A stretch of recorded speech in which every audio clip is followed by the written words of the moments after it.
Well, what's going on, Parkview? If you got here a few minutes early, you saw Michael and Josh's horrible dad jokes. If you weren't able to get here early, it might be worth tuning in. Actually, it's not worth it. You didn't really miss much. It was kind of funny, but also kind of painful at times, which I think was the point. If not, then I've really offended them, and I'll probably have to make that right this week. But anyways, we want to say good morning and happy Father's Day. Man, it has been kind of weird not being able to celebrate Mother's Day or Father's Day together, but we recognize all of the great dads that are a part of Parkview, and we're so grateful for you. We're grateful for the way that you pour into your families and the way that you pour into the families, kids, and students of Parkview. So, I've been really blessed to have an amazing father and a great father-in-law. And I know that's not the case for everyone, but for me, it's has been such a gift in my life. And what I'm trying to do during this COVID season is to reframe some things that maybe I've always just taken for granted or things that I've always just assumed to be true, and to see them for what they are, as true gifts and blessings from God. And I have started to think that way about the family that God has given me, and specifically my father and my father-in-law today. So happy Father's Day. We hope that you are celebrating, and a little gift from Parkview, some donuts for dads. If you go to our Instagram account or Facebook account, there's a little QR code, and you can get yourself a donut or a coffee this morning, just as a way for us to say thank you for being great dads, and that we love you, and we're so grateful that you're a part of Parkview. I also wanted to let you know of something coming up next week. Maybe you have started to tune into Parkview since all of this COVID craziness started, and you actually haven't gotten to know some people at Parkview yet. Maybe you haven't even been in the building. You don't know some of the staff or other people that call Parkview home. So we are doing a thing called Parkview Preview coming up next week. And like most things this summer, it will take place virtually. It'll be a Zoom call with one of our staff members, Nikki Lepore. Nikki is the kindest, sweetest person you've ever met. So it would be a great opportunity for you to get to know her. You're going to love talking to her. And the opportunity for Parkview Preview is just a way to get to know Parkview a little more, ask some questions, get to know a staff member. Maybe you started coming just before all of this stuff happened, and you were really excited about taking a next step here, and then COVID happened, and you don't want to lose that momentum. So Parkview Preview would be a great opportunity for you to stay engaged with what's happening around here. So you can see some of the info on the chat that goes along with the service. You can also hopefully saw the slide, but we would love to see you there, because again, you'll love talking to Nikki and getting to meet other people, but we also want to get to know you and see how we can serve you and your family. So that being said, we have another great service this morning, and we have an opportunity to learn from Ray in week 2 of Ageless. We have another video at the end of our series, episode 3 of Parkview Finds Joy. So I hope you'll stay to the end, and we also have another great worship set this morning. So let's worship together virtually all over DuPage County.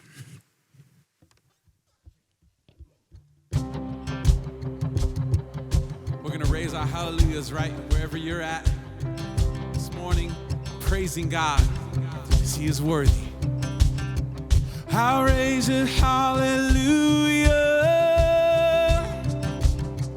in the presence of my enemies. I'll raise a hallelujah louder than the unbelief. I raise a hallelujah. My weapon is a melody. I raise a hallelujah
in the middle of the storm. Louder and louder, you're gonna hear my praises roll. Up from the ashes, hope will arise. Death is defeated, the King is alive. I'm gonna sing in the middle of the storm. Louder and louder, you're gonna hear my praises roll. Up from the ashes, hope will arise. Death is defeated, the King is alive. Raise it, hallelujah. I'll raise it, hallelujah. I'll raise it, hallelujah. I'll raise it, hallelujah.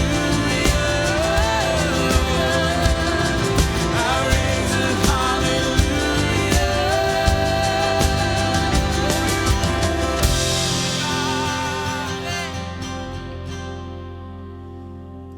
Amen. We raise a hallelujah. We give our highest praise to the King of Kings and the Lord of Lords. He is worthy. He is worthy, church.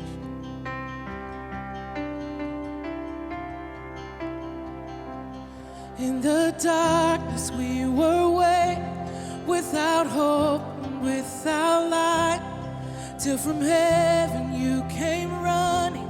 There was mercy in your eyes to fulfill the law and prophets. To a virgin came the word, from a throne of endless glory to a cradle in the dirt.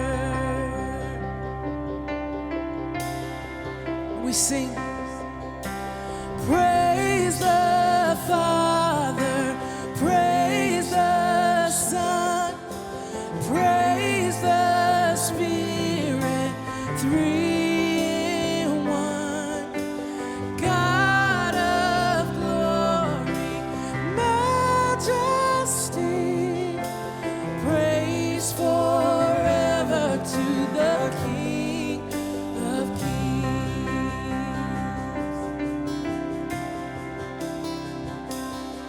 To reveal the kingdom come and to reconcile the lost, to redeem the whole creation.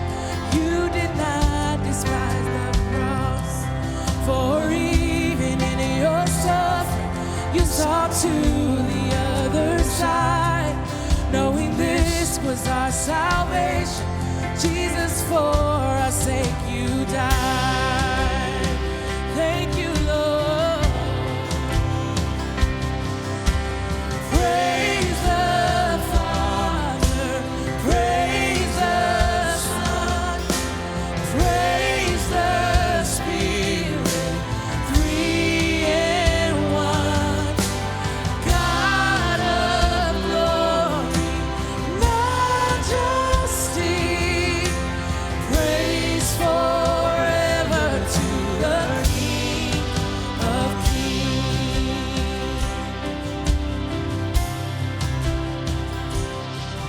In the morning that you rose, all of heaven held its breath, till the stone was moved for good, for the Lamb had conquered death. And the dead rose from their tombs, and the angels stood in awe, for the souls of all who come to the Father was restored. And the church of Christ was born, then the Spirit lit the flame.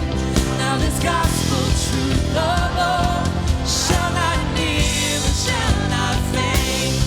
By His blood and in His name, it is free.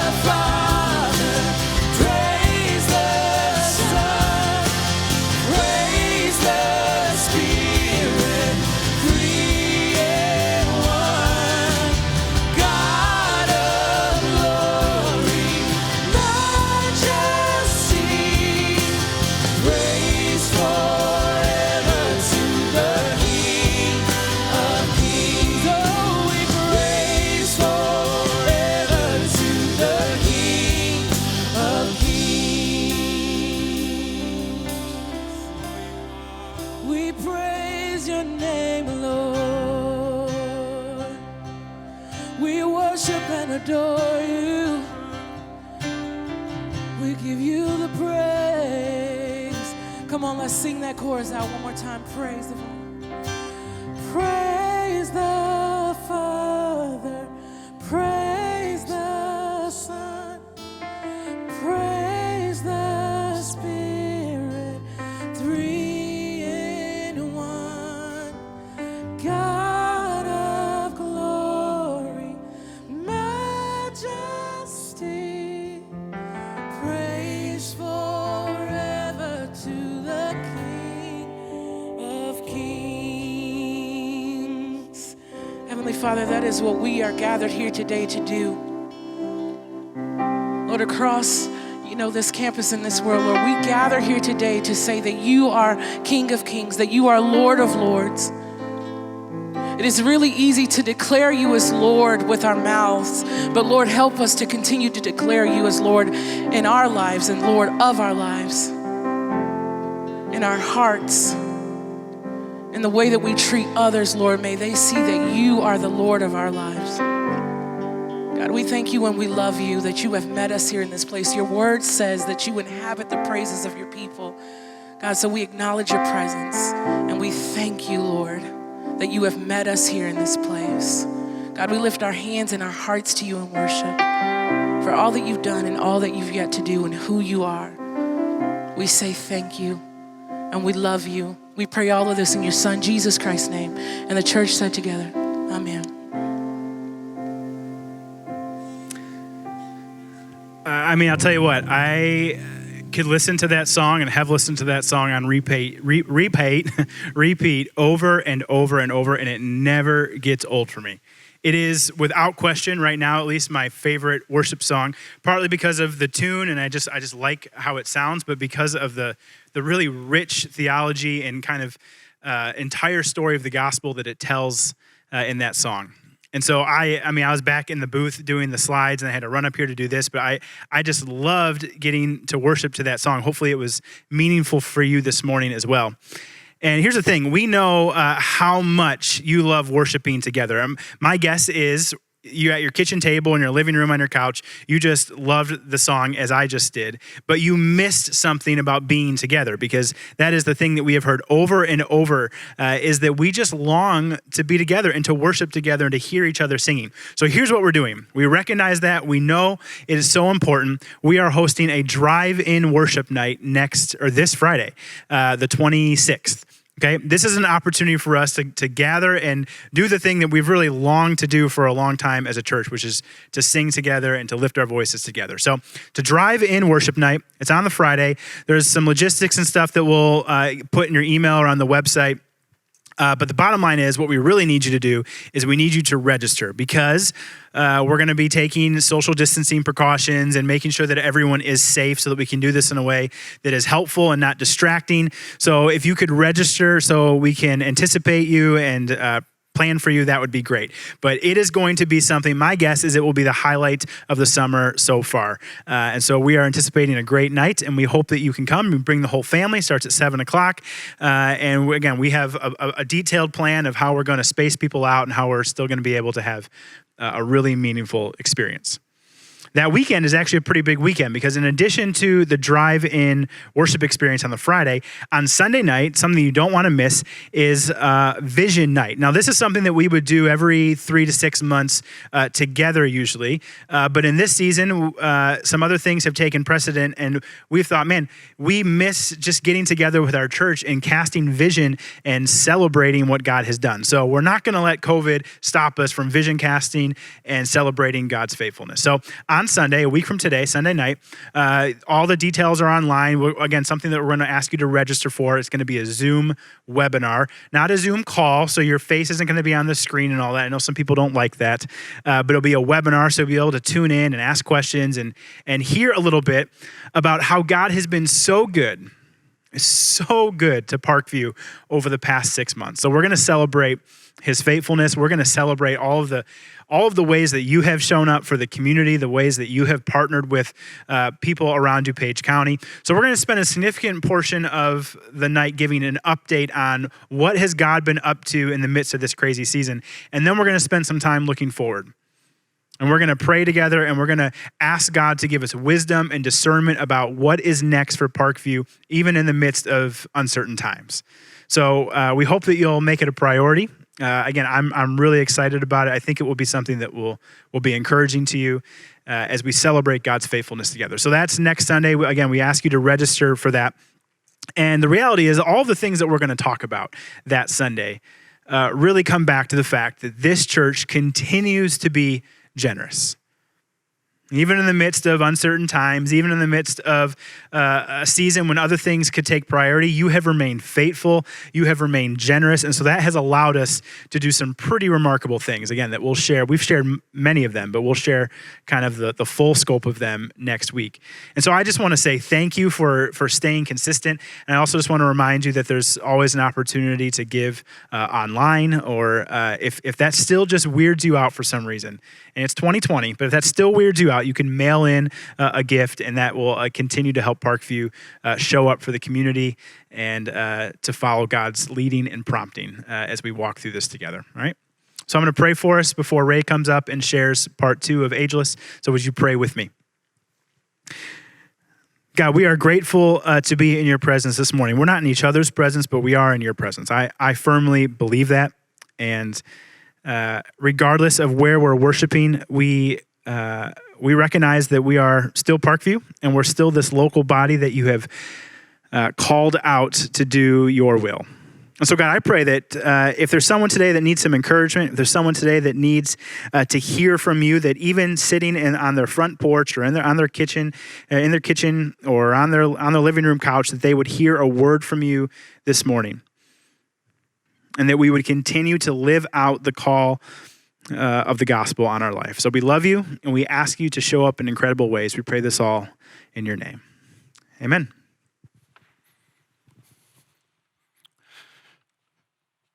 Thanks, Andy. Good morning, Parkview. Thanks for joining us, and happy Father's Day. I hope you guys are all safe and healthy and have some fun plans for this afternoon. By the way, do you know what termites ask when they walk into a bar? Is the bartender here? Do you know why dogs are bad storytellers? They only have one tail. Now, I had a bunch of other good ones for you, but Michael and Josh stole them all, so I'll just stop here and say, Dads, I really, really hope that your day today is far better than most of your jokes. Okay, on to something more serious. I invite you guys to open your Bibles with me to the Old Testament, to Ecclesiastes chapter 1. Ecclesiastes 1. And as you know, we're in this series called Ageless, and we're examining the wisdom of Solomon, who is considered by scholars to be, well, the wisest man who ever lived. And I find it really amazing how, although he lived some 3,000 years ago, his thinking, his observations, his questions about life are distinctly 21st century. And that's especially true when it comes to the idea of human existence. Solomon asked the question, is there any real meaning to life? You know, at some point or another, we all wonder the same thing. But for whatever reason, most people cruise through their days unwilling to seriously think about that, let alone pursue the answer. But Solomon, he realized as human beings, we really need to consider these things, so he kind of pushes the boundary of reason to take on the questions of why. You know, why me, why you, why everything, why anything? And in his book of Ecclesiastes meaning the book of the teacher, the book of the thinker, Solomon brings to the attention of his readers these philosophical issues that humanity has wrestled with for ages. Basically, it's the dilemma of finite beings looking for the infinite. And I gotta say, I'm really grateful that Solomon struggled with all this, and I'm grateful he admits to it. He doesn't shy away from anything. He asks questions that are hard, that are raw, kind of brutally honest. And his thoughts transcend generations, and they truly are questions of our own culture. Is there meaning to our lives or to anything going on around us? You know, 2020 has been an unusually bizarre, confusing, painful, frustrating, chaotic year, and we're only halfway through. And in the midst of global pandemic, illness, isolation, social unrest, unemployment, racial violence, injustice, et cetera, have these thoughts not crossed your mind? Like, what is happening? What is it all about? You know, Is any of it significant? Or is it all just kind of random and futile and in the end have no meaning whatsoever? Some of you might say, well, I would never think that. But I don't know, maybe you should. In fact, I'd go so far to say gaining true wisdom requires that we explore all the possibilities. That's what Solomon did. He looked at his world, he looked at life and all of its events, the good, the bad, the in-between, and he starts his book by saying, meaningless, meaningless, utterly meaningless. Everything is meaningless. Granted, it's a rather dark and disturbing perspective, right? An odd way to start a book. And after hearing the opening lines, you might not want to keep reading, but you see, Solomon didn't care about that. He wasn't interested in superfluous pleasantries. He just gets right at it. And he says, why am I here? Why are we here? What are we doing? What's the point? And herein lies his presupposition. That everything he sees happening around him, everything that human beings are scurrying around doing, gaining, achieving, and acquiring, seem foolishly pointless. Look, I would be lying to you if I didn't admit that sometimes I feel the same way. I mean, don't you? Aren't there days when you find yourself hard at work in the office or at home, staring at a packed schedule, trying to figure out where you need to be, where you need to go, all you have to do, and you just kind of hit a wall of exhaustion? You stop and you think, man, what is the point? I'm guessing most of us have those moments. If you don't, no worries. Solomon creates one for you by posing the question, what do people gain from all their labors at which they toil under the sun? The Hebrew term here that we translate gain literally means leftover. Leftover in the sense of profit. And the phrase under the sun simply describes life on earth, life as we know it, and reflects a rather modernistic approach to questioning human existence. In short, Solomon's saying, if what we see is all there is, and when life is done, it's done, what's the point? It's a good question. It's a fair one. If I told you guys that tomorrow from noon to 3 o'clock in the afternoon, I want you to come and stand on the intersection of Ryford Road and St. Charles Road right off our property, you'd say, why? And if I told you, well, you don't really need to know, just do it. You guys would say, dude, sorry, we need an explanation. We want to know why. What's the purpose? What's the gain? What does that accomplish? Which is reasonable. Well, it's fascinating to me that we'll ask questions like that when it comes to how we spend 3 hours on a Monday, but will we ask the same questions about how we spend our lives? Why do what you do? What's the purpose? What's the gain? What does it accomplish? I mean, if you're not asking those questions, then you're simply operating on cruise control. And Solomon, he didn't do that, and he's not going to let his readers do it either. He pushes us to engage our brains. He pushes us to think. And again, his working thesis is everything is meaningless. And just so you know, he based that presupposition on his personal observations, the first of which had to do with the natural world, specifically the monotonous cycle of life. He states the observation this way. He says, generations come and generations go, but the earth remains forever. Translation, people live and die every single day, but the cycle of nature just never stops. It never changes. And that's true. Back in April, I got sad news of a friend we lost to COVID-19. And at the time, I remember thinking to myself, this is exactly what Solomon is talking about, because here's a man who has died, left behind a wife, kids, family, friends, all of whom are in pain, all of whom are now grieving, and yet his death didn't affect the cycle of nature, not really. Life kept going. The sun was out, mail got delivered, podcasts were recorded, traffic was flowing, Netflix was on, and I planned to eat Kung Pao chicken for dinner. You know what I'm getting at? I mean, I don't know how you feel about it, but when someone dies that I know, especially when someone dies that's close to me, there's a part of me that feels like the world should stop for a second, just for a second. But it doesn't. People come and people go. Solomon says, the sun rises and the sun sets, and it hurries back to where it rises again. The wind keeps blowing, streams flow into the sea, but the sea never fills up because he says, no sooner does the water arrive at the sea than it evaporates into the clouds, floats back over the mountains, starts to rain, and the process begins all over again. So he says, what can I tell you? All things are wearisome. Nature is relentless. And there's a cycle of life that never reaches a point of resolution. The universe is like this big machine that's operating by natural laws that just kind of grinds us into dust and keeps on going. That cycle passed over Solomon and Socrates, Plato and Peter, Shakespeare and Stalin, Hitler and Churchill, from the politically powerful to the socially marginalized. That cycle has ground up loved ones in our lives, and it'll grind me up too. What has been will be again, Solomon writes. What has been done will be done again. There is nothing new under the sun. He says there's no remembering people of old. Even those who are yet to come will not be remembered by those who follow them. I.e., someday we're going to die and return to dust, ground up in the mechanism of the natural world. And you know what? He has a point. I mean, look, you and I will not outlive the cosmos. We won't. And naturalism doesn't answer the question of why. And so Solomon began searching for meaning within the confines of the universe. And he describes approaches to life that encapsulate our human quest for significance, the other isms of our culture, if you will. For example, Solomon, he addresses both humanism and intellectualism that together say, I'm going to study, I'm going to learn to make this world a better place. A respectable goal, right? But does it bring meaning? Solomon says, hey, I applied my mind to study and explore all that's done under the heavens. And I've seen the things done under the sun, all of them. And all of them are meaningless, a chasing after the wind.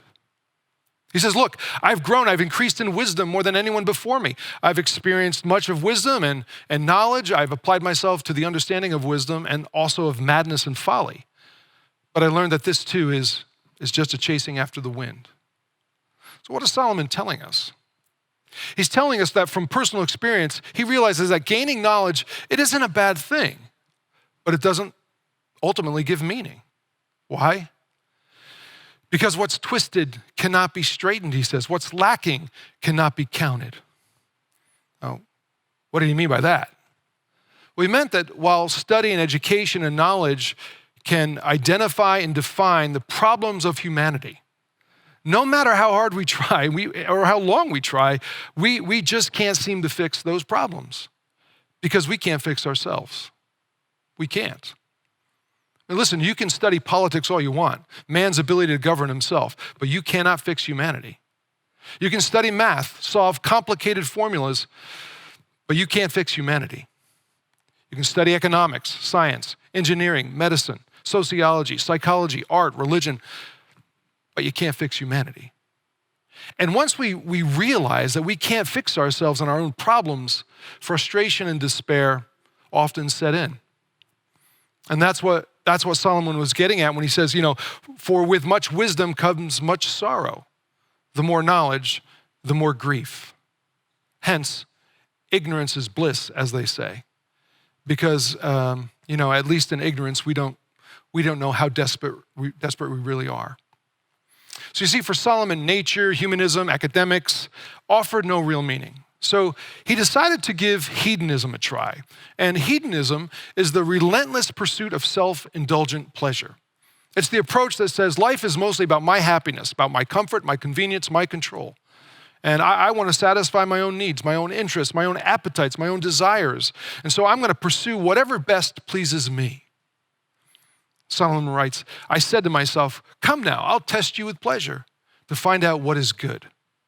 But that also proved to be meaningless, he says. Laughter, I said, is madness. And what does pleasure accomplish?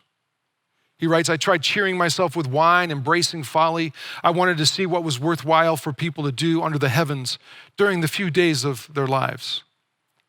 I mean, basically, Solomon says, I made myself a hedonistic guinea pig. He says, I partied and took notes. I ate, I drank, I surrounded myself with entertainment, with singers, performers. I had a harem of women and pursued unlimited sexual gratification. I mean, he readily admits, he says, I denied myself nothing. I refused my heart no pleasure. He says, I lived a wild and uncontrolled life. He could have lived in our culture today. The result of that is that Solomon learned what all of us eventually learn if we pursue the same. That when the feast is done, indigestion sets in. When the buzz wears off, the hangover comes. When casual sex is through, guilt follows. When the party is over, we're left alone to clean up the mess and contemplate the emptiness of it all. See, through his own excessive experience, Solomon realized that pleasure is short-lived. It always comes to an end. Now, don't misunderstand. He's not saying pleasure is inherently wrong or evil. I mean, life offers a lot of wonderful things, right? Enjoyable things. Beautiful sunsets, good meals, fine wine, chocolate ice cream, friendship, marriage, sex, family, art. He's saying, by all means, enjoy those things. Just don't base your life on them. Because pleasure, whether appropriately or inappropriately pursued, will not give meaning to your existence. It just won't. Side note on this. If you're watching and are listening, and you honestly believe, I mean, you really believe that there's nothing more to your existence than what you see under the sun, what you see around you. No God, no heaven, no hell, this is it. You know, our world, life as we know it is nonsensical. You know, just a biological evolutionary accident with no purpose, going nowhere fast except extinction, because everything expires, everything burns out or dies. I mean, if that's truly your view of reality, okay, I can respect that. But then it seems to me the only way that you can truly enjoy anything that life has to offer is to not think. You know what I mean? Christian author C.S. Lewis once wrote about this in an essay titled "Present Concerns," and in the essay he really pressed the point that if you believe you've been accidentally created by an impersonal biological process, and you've been created to be consciously aware that you're nothing more than an accident with no purpose to your existence, he says, then when you're falling in love with somebody, you know and you understand that all the beauty you see in that person and all their wonderful characteristics and traits are just temporary accidental patterns produced by a collision of atoms. And your own feeling of love is a mere genetic response. If you find pleasure in music, he said, you can't really go on enjoying it because if you know and remember, its significance is an illusion.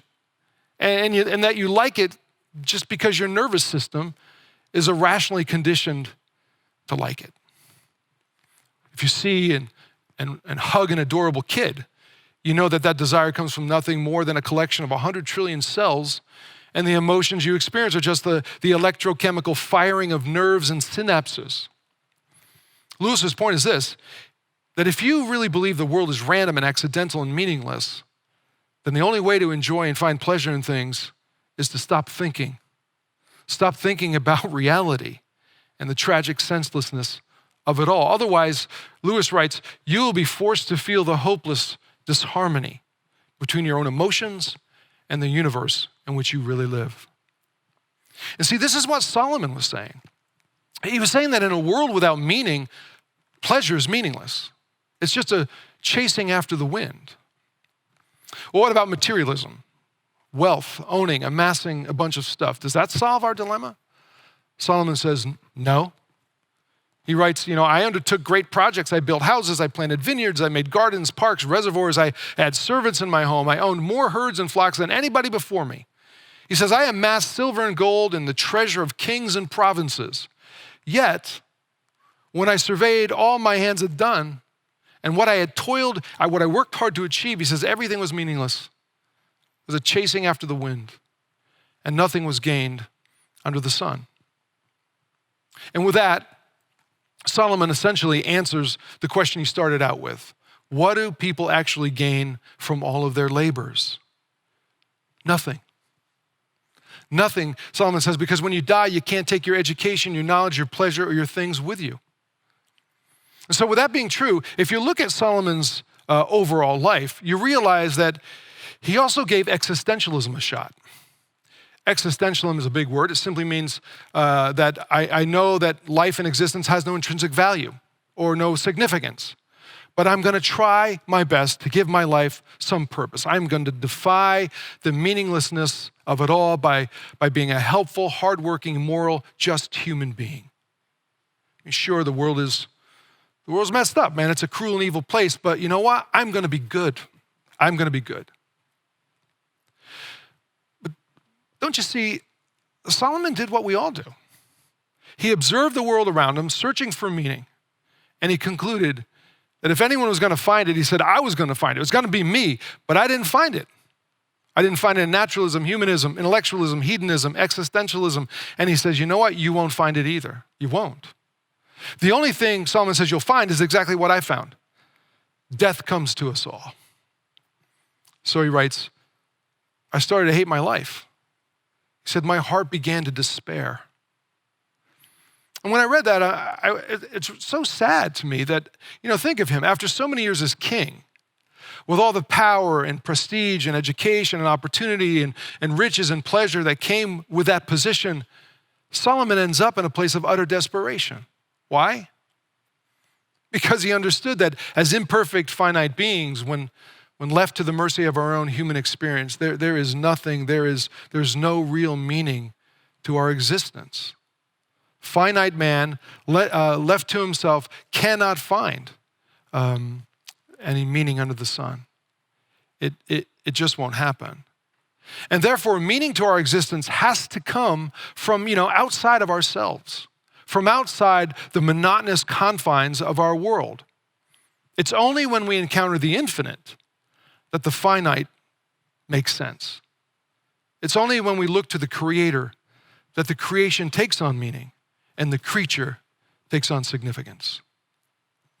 King David, Solomon's father, understood that. He understood the limits of our humanity. He wrote in the Psalms, we mortals are like a breath. Our days are like a fleeting shadow.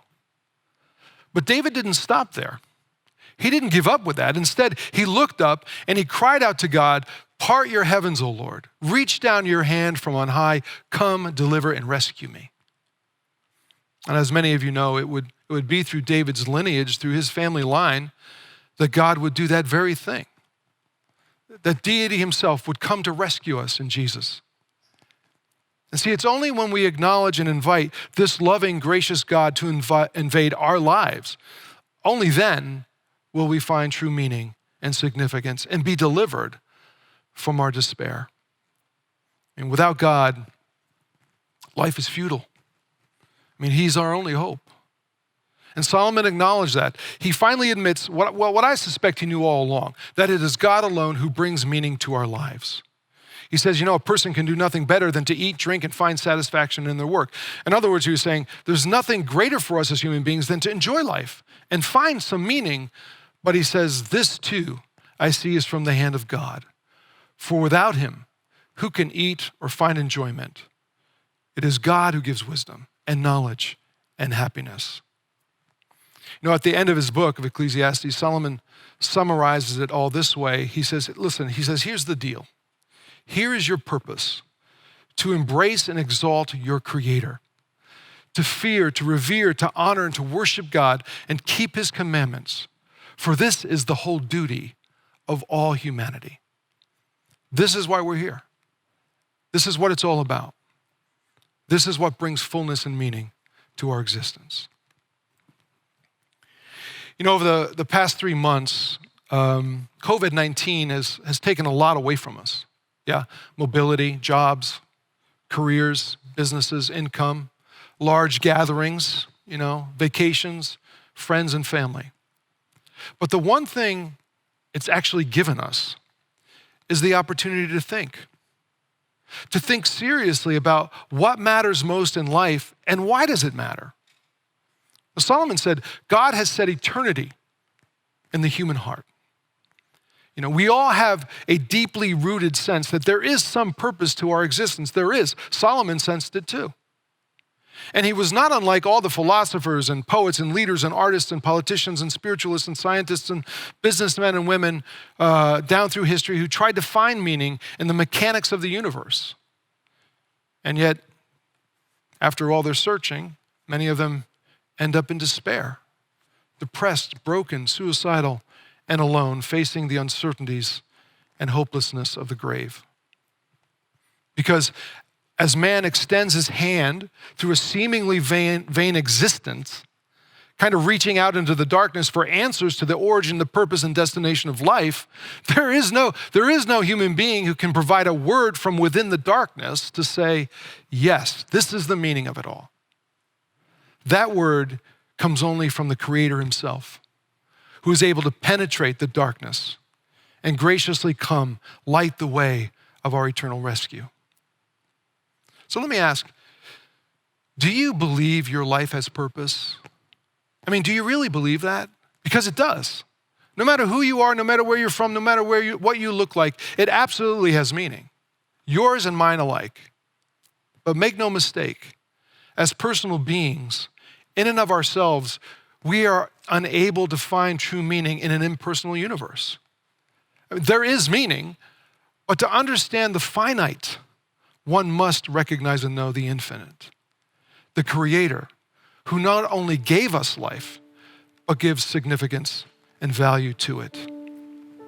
And so I'm wondering, what have you been thinking about lately? What have you been thinking about? And where have you been looking to find purpose to your existence? More importantly, where are you willing to look? You know, what's so troubling to me is that most people today sense there's more to life than just what we see around us. And they're frantically searching for meaning. They are, but in the end, so many choose to foolishly give up rather than look up. Wisdom says, look up. Look to the one who created you. Look to the God who loves you and who has graciously come to rescue you. For in him, you will find exactly what it is you're searching for. Let's pray together, shall we? Our Father, you have placed eternity in the human heart, in all of our hearts, which is exactly why we all sense that there's more to life than just what we see, that our existence, there's more to it, and yet so many of us kind of spend our days, and in some cases even our lives, searching for meaning in things that in the end leave us wanting and unfulfilled. And so I pray, Lord, this morning that we would acknowledge that in you and you alone, our God, in you alone can we find what it is we so desperately search for. That as our Creator, you not only give us life, but you give purpose and value to it, to each and every single one of us.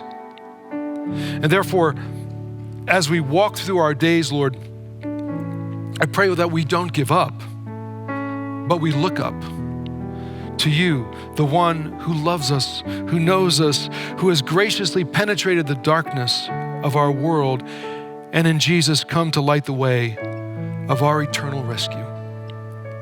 In this moment, Father, I pray that we may surrender our minds and our hearts to you. And may we honor you and worship you and obey you in all things, for that is the ultimate purpose of our very lives. We love you this morning and worship you in Jesus' name. Amen.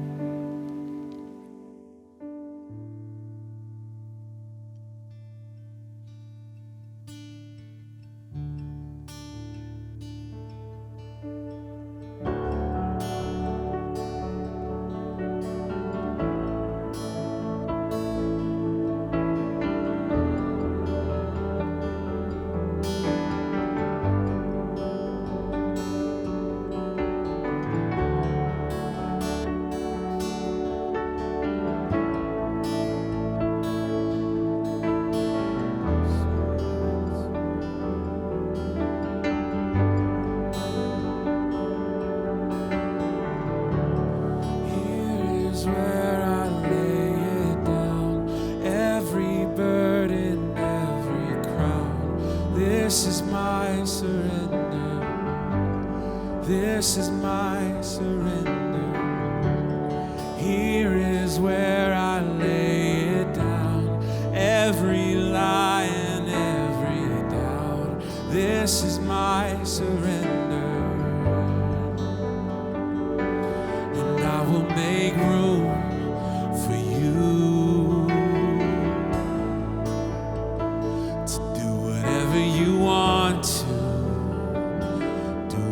whatever you want to, and I will make room for you to do whatever you want to, do whatever you want to. I'm yours, Lord. I'm yours.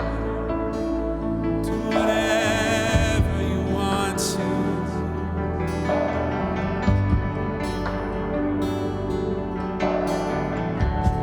Here is where I lay it down. Every burden, every crown. This is my surrender. This is my surrender. Here is where I lay it down. Every lie and every doubt. This is my surrender. And I will make room for you to do whatever you want to, do whatever you want to. And I will make room for you, to do whatever you want to, do whatever you want to. And I will make room for you, to do whatever you want to, do whatever you want to. And I will make room for you, to do whatever you want to, do whatever you want to.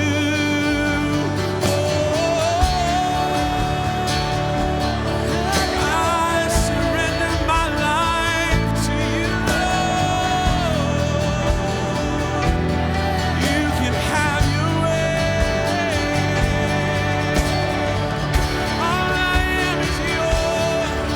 Every part of me, God.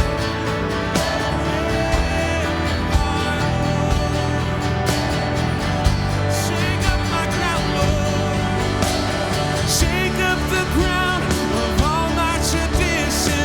Break down the walls of all my religion. Your way is better. Your way is better. Shake up the ground of all my tradition. Break down the walls of all my religion. Your way is better. Oh, it is. Your way is better. Shake up the ground of all my tradition. Break down the walls of all my religion. Your way is better, Jesus. Your way is better. I surrender. Shake up the ground of all my tradition. Break down the walls of all my religion. Your way is better. Oh, your way is better. I will make room for you. Oh, I will. To do whatever you want to. So do whatever you want to, Lord. And I will make room for you, you to move, Lord. To do whatever you want to, do whatever you want to. Here is where I lay it down. You are all I'm chasing now. This is my surrender. This is my surrender. It's my surrender to you, Lord.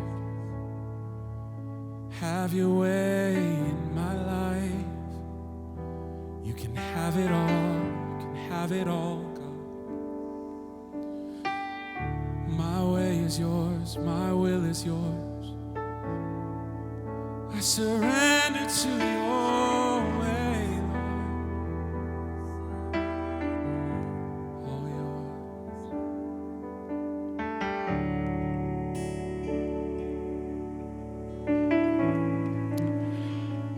Hey, thanks for being with us this morning, and I really hope you guys can come back next week as we continue on in this series.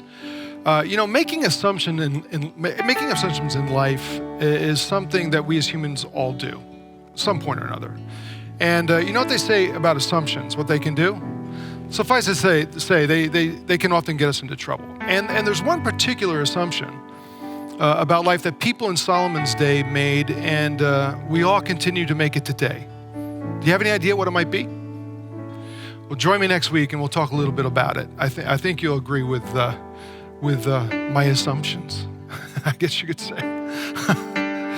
Just a reminder, also, we want to invite you all to come to our two Sunday after parties that follow our 8:30 service and 10 o'clock services. There's a lot of fun. People there you get to see that you haven't seen for a while, so make sure to tune in for that.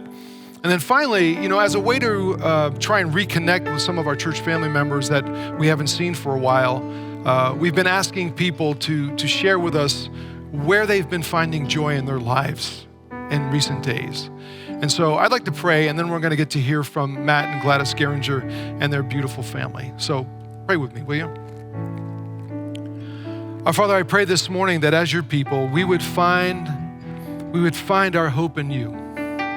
We would find our meaning and purpose in life in you and you alone. And so now, Lord, I pray that your hand of grace and peace and love and purpose would rest on your church. Strengthen us, encourage us. We ask these things in Jesus' name. Amen. Thanks for being with us.